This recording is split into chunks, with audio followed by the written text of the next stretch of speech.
Bab 5. Menginjak tumpukan jimat guntur. Pihak lain panik. 3 orang di tingkat ke-9 alam laut spiritual. Apakah kamu percaya diri? Luo Qiansui tidak menolak. Mendirikan suatu sekte tentu saja akan menimbulkan permusuhan dari beberapa sekte di sekitarnya. Sangatlah normal bagi mereka untuk datang dan mengacaukan situasi. Kalau mereka tidak berani melawan, maka sekte yang baru berdiri itu benar-benar akan mendapat aib. Kalau tidak ada pengikutnya, ya sudah menolak saja. Memikirkan hal ini, Luo Qiansui menatap Ye Feng dan menjadi semakin marah. Jika bukan karena Ye Feng, tidak akan ada begitu banyak masalah. Guru, bolehkah saya menggunakan jimat itu? Setelah mendengar ini, Ye Feng memikirkan produk yang boros hari ini dan bertanya langsung. Bisa. Namun, itu hanya bisa menjadi jimat yang kau miliki sekarang. Kau tidak bisa memintanya dari sekte sekarang.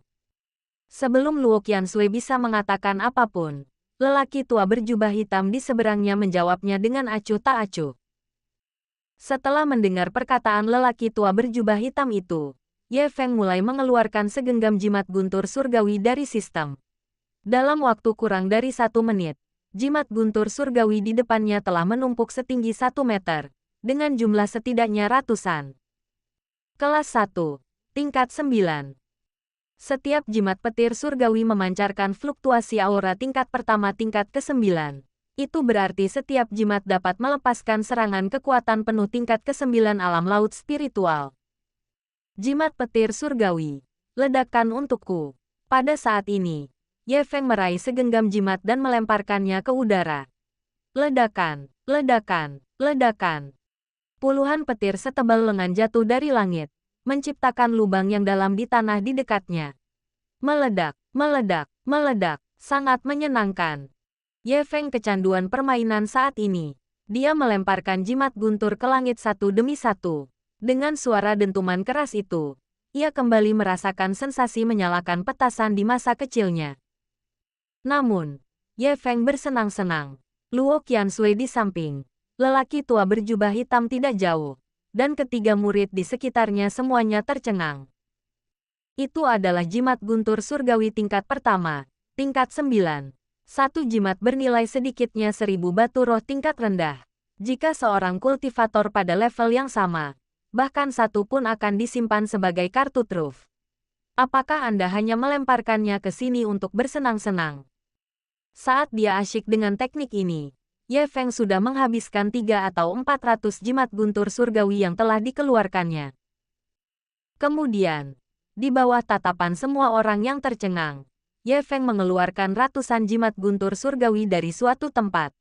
Ayo, kita bertarung. Pada saat ini, Ye Feng sedang memegang segenggam jimat guntur surgawi di masing-masing tangan, menatap lelaki tua berjubah hitam di seberangnya dan berteriak. Tuan, ayo pergi. Anak ini benar-benar curang. Tuan, ayo kita pergi. Bahkan jika kita bertiga bersatu, kita tidak akan mampu menahan beberapa jimat petir surgawi. Tuan, ayo kita pergi. Sekte Xinghun ini sangat kaya dan berkuasa. Mereka bahkan memberi murid-muridnya jimat petir surgawi tingkat 9 tingkat pertama untuk dimainkan. Kita tidak boleh menyinggung mereka. Pada saat ini, ketiga murid di sekitar lelaki tua berjubah hitam itu benar-benar panik. Tuan Luo, saya minta maaf karena mengganggu Anda dengan datang ke sini dengan gegabah. Kita tidak akan pernah bertemu lagi. Setelah berkata demikian, lelaki tua berjubah hitam itu ingin segera pergi bersama murid-muridnya. Mendengus. Bagaimana menurutmu tentang sekte Xinghunku? Kita bisa datang dan pergi sesuka hati.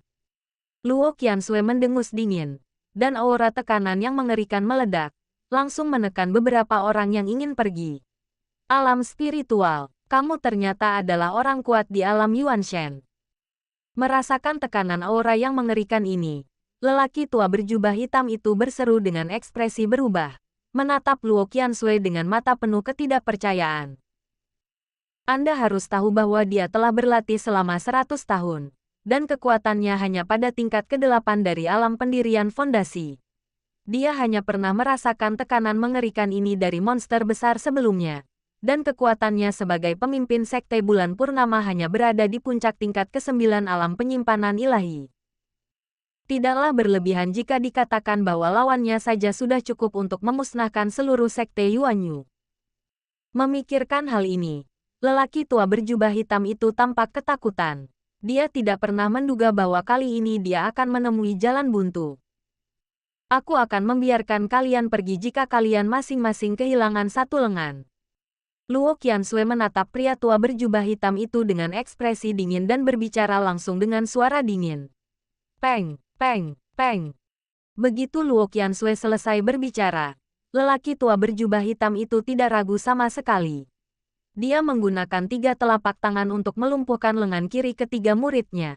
Pada saat yang sama, telapak tangan kanannya yang penuh energi spiritual menamparkan lengan kirinya sendiri. Mendesis. Melihat pemandangan ini, Ye Feng juga menghirup udara dingin. Melihat Luo Qianxue yang berdiri di sampingnya dengan wajah dingin, dia berkata dengan kaget, wanita ini juga orang yang kejam. Baiklah, singkirkan semua jimat petir surgawi ini. Melihat lelaki tua berjubah hitam itu pergi bersama murid-muridnya, Luo Qianxue mengalihkan pandangannya ke Ye Feng yang berdiri di samping. Guru, bisakah Anda membantu saya? Luo Qianxue tercengang saat mendengar ini, dan bertanya dengan santai, ada apa? Bantu aku melempar jimat petir surgawi ini. Jumlahnya lebih dari 9.000. Aku tidak bisa melempar semuanya sendirian. Selagi dia bicara, Ye Feng mulai mengeluarkan segenggam jimat guntur surgawi lagi. Pada saat ini, Ye Feng merasa bahwa menghabiskan uang juga merupakan pekerjaan yang menuntut fisik. Kamu. Wajah Luo Qianxue penuh dengan garis-garis hitam, dan sudut mulutnya berkedut saat dia melihat Ye Feng yang terus mengeluarkan jimat guntur surgawi. Dia ingin mengatakan bahwa semua ini adalah hal yang baik. Bagaimana mungkin semuanya terbuang sia-sia seperti ini? Tetapi dia menahan kata-kata itu ketika sampai di bibirnya. Siapa dia? Dia adalah orang suci dari tanah suci Wuji di alam atas. Bahkan murid-muridnya sendiri tidak menganggap serius jimat-jimat ini. Bagaimana dia bisa kehilangan statusnya? Melemparkan. Lempar dengan keras. Luo Qianxue melemparkan segenggam jimat guntur surgawi ke udara satu demi satu.